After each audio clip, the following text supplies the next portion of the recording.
What are the best tips for preparing your home for sale on the exterior of your home when you're getting it ready for sale?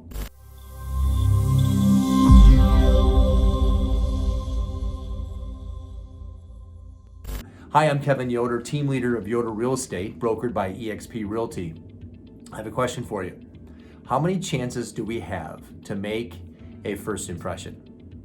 I think you know the answer. It's one. It'll always be one. This is a two-part series. Today I'm going to focus on the exterior of the home. In the next video, we're going to go to the interior of the home. And the tips I'm going to give you today are those that not only we use here at Yoder Real Estate, but also top agents around the country are guiding their sellers in making these small, inexpensive moves so that they can maximize the quality of the showing, which ends up leading to more offers and more money in the seller's pocket. We've yet to find a seller that doesn't want more money. So if you're thinking about selling your home in the near future, watch this whole video all the way to the end and make sure you watch the second part of this series, which is all about the interior of the home.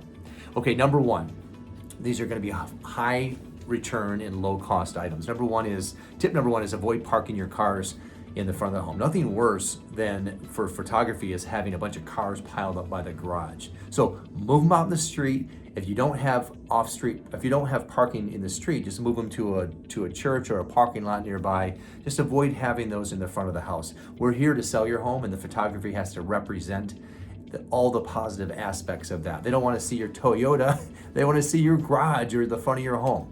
Okay, tip number two is move your garbage cans and recycling bins. Again, we don't want the buyer to see garbage. We want them to see your home. There's so many beautiful things about the exterior of a home. We want to make sure we're really showing those off when it comes to the photography and in person. So tip number three is don't expect the photographer to move this stuff around. As a rule of thumb, I'm talking about recycling bins and trash cans and bicycles for kids and any of those things that you can imagine are in front of your home on an everyday basis. You're living life there, and we understand that. We're trying to maximize the experience for buyers so that you can sell your home for the most amount of money. If it's not attached or bolted down or a part of the actual real estate, that's a pretty good rule of thumb to put it in the garage and get it out of the way so the photographer can do their job to really show off the highlights of your property. Tip number four is schedule a landscape crew the day before or a few days before the photography.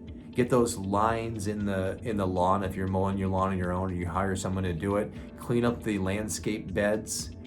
Clean up those old flower pots with dead flowers in them. And if you can, get those seasonal flowers that fit the season whenever your home is on the market.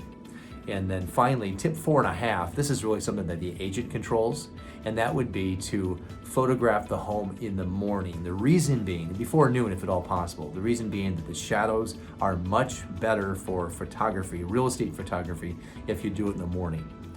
Hopefully this has been helpful for you. Remember, come back for step number 2 or video number 2. We're gonna go to the inside of the house.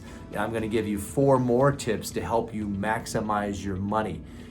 Join us at yoderrealestate.com, of course, to find out more tips and strategies on how to sell your home for the most amount of money in the shortest amount of time and the least amount of hassle.